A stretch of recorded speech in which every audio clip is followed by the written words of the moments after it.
আওয়ামী লীগের নতুন পরিকল্পনা ফাঁস।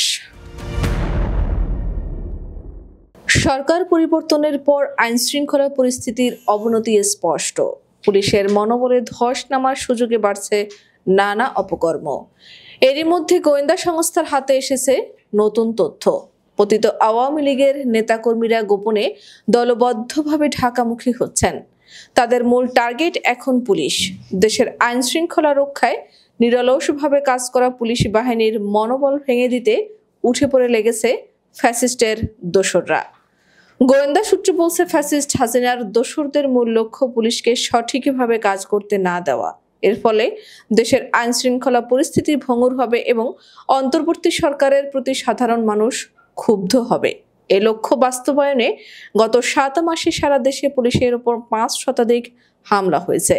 পুলিশের পরিসংখ্যান বলছে, 7 মাসে পুলিশের উপর সর্বোচ্চ হামলার ঘটনা ঘটেছে মার্চে।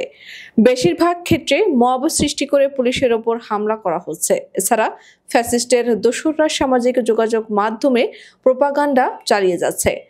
বৈষম্য বিরোধী আন্দোলনের হত্যা মামলার আসামি গ্রেফতারে তৎপর থাকা পুলিশ সদস্যদের নিয়ে ফেসবুকে মিথ্যা তথ্য ছড়িয়ে মনোবল ভাঙার চেষ্টা করা হচ্ছে।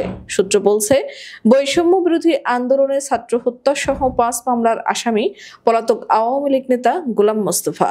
12 মার্চে তাকে রাজধানীর মোহাম্মদপুর থেকে গ্রেফতার করে পুলিশ। কিন্তু গ্রেফতারের পর তাকে ছাড়িয়ে নিতে পুলিশের ওপর হামলা করে গোলাম মোস্তফার সহযোগীরা। এরপর থেকে তিনি পলাতক রয়েছেন। এ ঘটনায় মোহাম্মদপুর থানার উপপরিদর্শক শহীদুল ওসমান মাসুম মামলা করেছেন। তবে হামলাকারী কাউকে এখনো গ্রেফতার করতে পারেনি পুলিশ।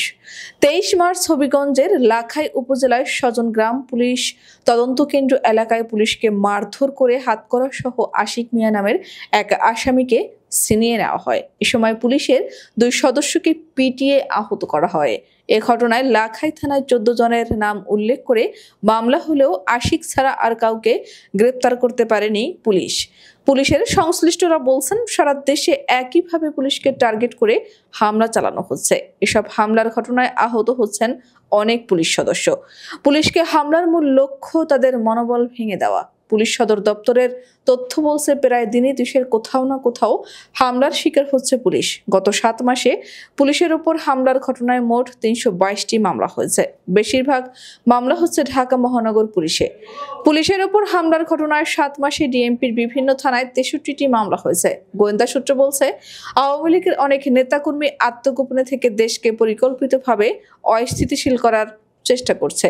নিষিদ্ধ সংগঠন ছাত্রলীগের সন্ত্রাসীরাও কূটকৌশলের মাধ্যমে জনমনে আতঙ্ক তৈরি করছে। তাদের মূল লক্ষ্য অন্তর্বর্তী সরকারের কাজে বিঘ্ন ঘটানো। বিষয়টি নিয়ে সতর্ক অবস্থানে রয়েছে সব বাহিনী।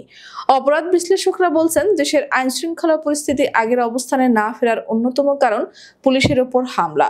আবার এসব অপকর্মে জড়িতদের বেশিরভাগই পার পেয়ে যাচ্ছে। ফলে পুলিশের অনেক সদস্য প্রতিনিয়ত আতঙ্কে থাকছেন। বিশেষ করে অভিযানে গিয়ে তাদের বেশি সতর্ক থাকতে হচ্ছে।